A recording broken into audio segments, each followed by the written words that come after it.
Hello friends, good morning. Myself Arnav, SSC at Indian Railways. I welcome you all to Railway Talkies. तो दोस्तों, आप लोग जो भी RRB JEE CBT 2 के लिए ऑलरेडी क्वालिफाई हो चुके हैं उनको फिर से बहुत बहुत कॉन्ग्रेचुलेशंस।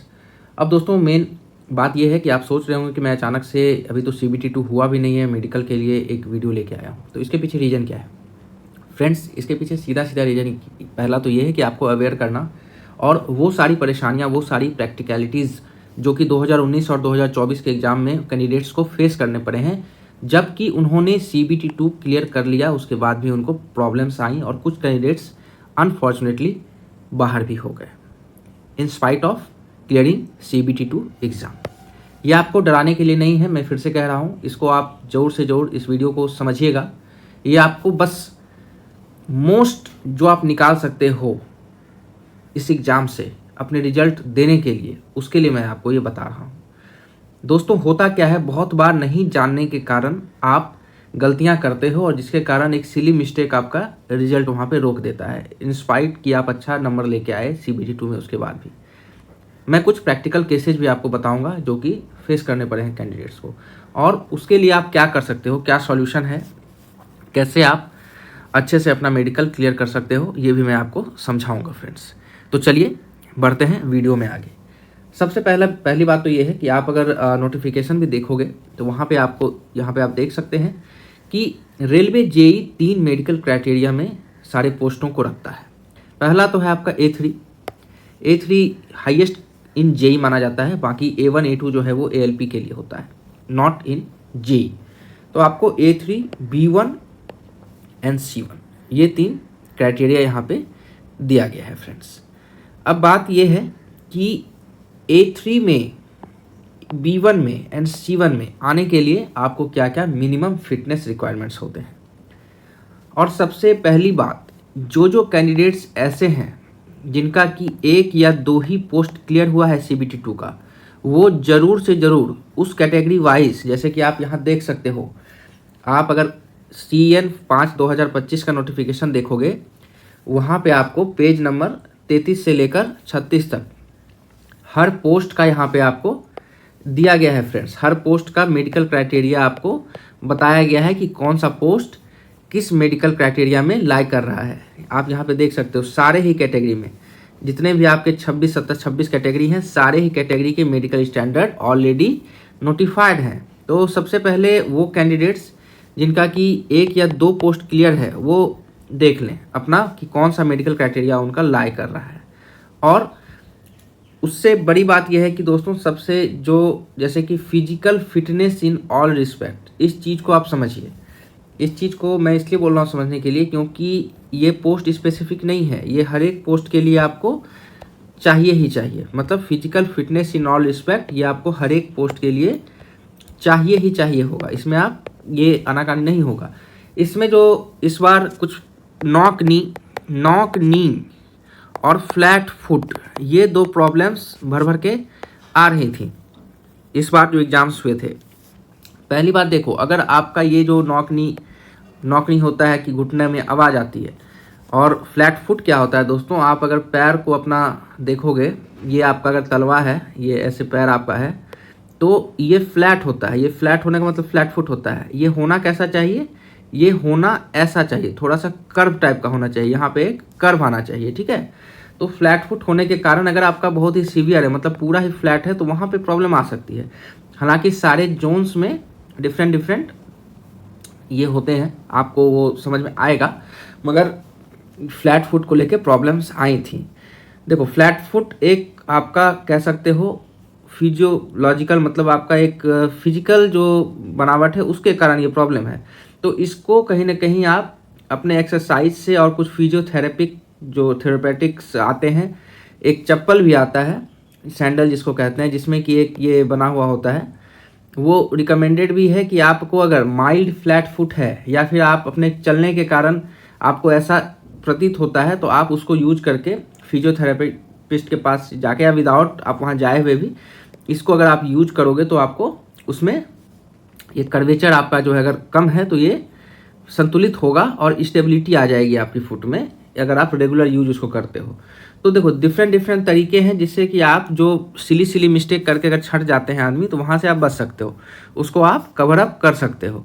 तो ये वाला जो, जैसे कि ये मुझे भी लास्ट टाइम ही पता चला था, बहुत बच्चों का प्रॉब्लम आया था, तो मैं उसका आपको इसी वीडियो के डिस्क्रिप्शन में लिंक भी डाल दूंगा। जो ये जो आता है एक फिजियोथेरेपिस्ट लोग रिकमेंड करते हैं इसको, आप देख सकते हो, आप खुद से उसको देखिए समझिए, अगर आपको ऐसा कुछ प्रॉब्लम है तो आप उसको आजमा सकते हो। और दूसरी जो प्रॉब्लम है दोस्तों, जिसको लेकर रेलवे बहुत सख्त है, वो है आँख। आपके आई को लेकर रेलवे बहुत सख्त है, इसीलिए विजन स्टैंडर्ड आप अगर देखोगे तो ये एकदम डिटेल्स में यहाँ पे दिया गया है, ठीक है। हर एक पोस्ट का अलग अलग विजन स्टैंडर्ड है। अगर आपको कलर ब्लाइंडनेस की प्रॉब्लम है, कलर ब्लाइंडनेस क्या होता है कि RGB 3 जो प्राइमरी कलर हैं हमारे, वो उसको देखने में प्रॉब्लम्स होती हैं। मतलब कि रेड ग्रीन को अगर एक साथ कंट्रास्ट में रख दिया जाए, विदाउट कंट्रास्ट, हल्के कंट्रास्ट में, तो आप नहीं पहचान पाते हो कौन सा ग्रीन है कौन सा रेड है, इस टाइप का। तो वहाँ पे एक इसियारिया टेस्ट कराया जाता है, रेलवे का स्टैंडर्ड टेस्ट है इसियारिया टेस्ट। इसियारिया प्लेट्स आपको दिखाए जाएंगे और पैटर्न आपको समझने के लिए बोला जाएगा।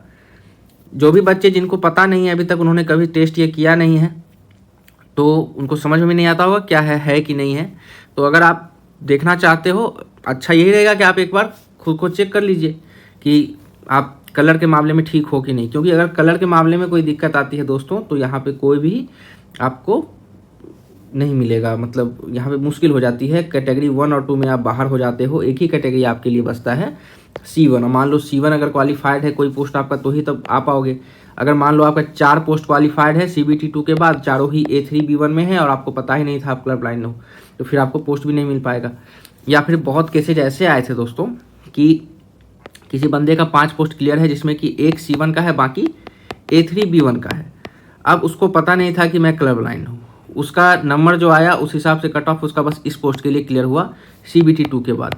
तो अगर वो थोड़ा मेहनत कर दिया होता, थोड़ा और मेहनत कर दिया होता, तो कोई ना कोई पोस्ट उसका, मतलब कोई पोस्ट क्लियर अगर C1 के लिए नहीं हुआ था, तो अगर मेहनत करता, C1 का है कि कट ऑफ थोड़ा हाई जाता है, वर्कशॉप ये सब रहता है, तो C1 का पोस्ट उसका क्लियर हो सकता था, तो वहाँ पे वो उसको मिल सकता था पोस्ट। तो कहीं ना कहीं मेडिकल जो है लास्ट में एक इंपॉर्टेंट रोल प्ले कर देता है।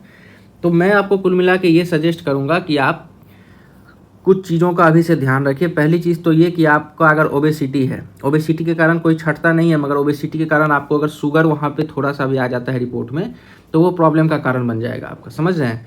तो आजकल टाइप 2 डायबिटीज़ बहुत होता है, आपको पता ही है। आपको शॉर्ट टर्म के लिए शुगर शो कर देता है, स्पाइक शो कर देता है। तो इस चीज़ से बचने के लिए आपको फिजिकल फिटनेस ज़रूरी है दोस्तों। मैं ये नहीं कह रहा हूँ कि सलमान खान बन जाना है, हीरो बन जाना है, नहीं। आप अभी से ही आप तैयारी कर ही रहे हो CBT 2 का, पढ़ाई लिखाई पे ध्यान दे ही रहे हो, 15 मिनट मगर एक्सरसाइज भी कीजिए, 15 मिनट थोड़ा मॉर्निंग वॉक कीजिए, खाने की हैबिट को चेंज कीजिए। फास्ट फूड अभी छोड़ दो भाई, थोड़ा ले लो सिलेक्शन, उसके बाद फिर खाइएगा। फास्ट फूड छोड़ दीजिए, शुगर का इंटेक थोड़ा लिमिटेड रखिए, और हमेशा इस चीज़ का ध्यान रखिए कि आपका शुगर स्पाइक नहीं हो, खास करके वो बंदे जो कि ओबेस हैं, मोटे हैं, ठीक है, उनका शुगर स्पाइक नहीं होना चाहिए।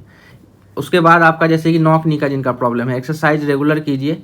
और जो आपका जैसे कि बोन्स के बीच में जो एक लिक्विड होता है जो कि आपको नॉक नी से बचाता है, उस चीज़ का सप्लीमेंट खाने की कोशिश कीजिए। शायद वो फैट से थोड़ा ये होता है, लिपिड्स फैट्स उसको सपोर्ट करता है। तो आप नहीं होता है तो किसी फिजिशियन से भी मिलके ये मशवरा ले सकते हो। बाकी कलर ब्लाइंडनेस जिनको चेक करना है, तो फ्रेंड्स उनके लिए इसियारिया की एक बुक आती है, क्योंकि मोबाइल में अगर प्लेट्स देखोगे तो वो कलर आपको सही नहीं समझ में आता है, कलर आपको वो चीज़ नहीं आएगा जो कि आपको रियलिटी में दिखाया जाता है फिर एग्ज़ाम के समय।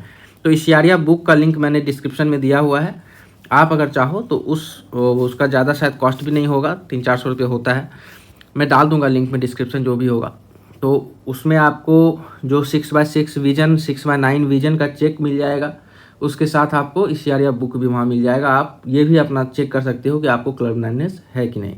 तो इन सब चीज़ों का आप ध्यान रखिए, CBT 2 की तैयारी अच्छे से कीजिए ही कीजिए, साथ में थोड़ा फिजिकल फिटनेस पे भी आप लोग ध्यान दीजिएगा दोस्तों, ताकि CBT 2 क्लियर करने के बाद ऐसा नहीं हो कि मेडिकल में कोई प्रॉब्लम आए। और जिनका अगर मान लो कि 1-2 पोस्ट क्लियर है और वो मान लो उसको एकदम A3 वाला ही मिला है पोस्ट, तो वो अभी से ही सजग हो जाओ, हर एक चीज़ का चेक करा लीजिए और A3 में आप फिट हों, इसका ध्यान रखिए। मान लो कोई प्रॉब्लम अगर मेजर प्रॉब्लम है जो कि आप ठीक नहीं कर सकते, जैसे कि किसी को अगर कलर ब्लाइंडनेस है तो है, फिर वो ठीक नहीं होता है, तो उसके लिए कुछ किया नहीं जा सकता। मगर हाँ, जो चीज़ें जो आप कंट्रोल कर सकते हो, अपने ओबेसिटी को, अपने वजन को, शुगर स्पाइक को कंट्रोल कर सकते हो, फ्लैट फुट को कहीं ना कहीं आप कंट्रोल कर सकते हो, तो ये सब चीज़ों का आप ध्यान रख के आगे बढ़ें तो आपके लिए बेहतर रहेगा। मैं खास करके इतना पहले इसलिए वीडियो बनाया कि CBT2 एग्ज़ाम से पहले से ही थोड़ा आप अलर्ट रहिए, नहीं तो आगे प्रॉब्लम आती है दोस्तों। बहुत सारे क्वेरीज आए हुए थे, कमेंट्स में भी आए हुए थे कि मेरा सर ये पोस्ट क्लियर हुआ है इसी कैटेगरी में, तो मेडिकल में क्या होगा। आगे अगर कोई और भी प्रॉब्लम आपको होती है तो आप ज़रूर कम्युनिकेट कीजिए थ्रू कमेंट्स। मैं देखता हूँ आपके कमेंट्स, हो सकता है तुरंत रिप्लाई नहीं दे सकूँ, मगर सारे कमेंट्स को मिला के अगर कुछ इंपॉर्टेंट मुद्दा रहता है तो उस पर मैं एक वीडियो ले आता हूँ, जिसमें से एक वीडियो ये भी है। ऐसे क्वेश्चंस आए हुए थे दोस्तों। तो आशा करते हैं कि आपको ये इन्फॉर्मेशन अच्छा लगा होगा और आप अच्छे से तैयारी करें, एग्ज़ाम अच्छे से दें। बाकी कोई और भी हेल्प चाहिए कमेंट करें, मैं आपको ज़रूर हेल्प करूँगा। तब तक के लिए धन्यवाद। मिलते हैं फिर किसी नेक्स्ट इन्फॉर्मेटिव वीडियो में आपके साथ।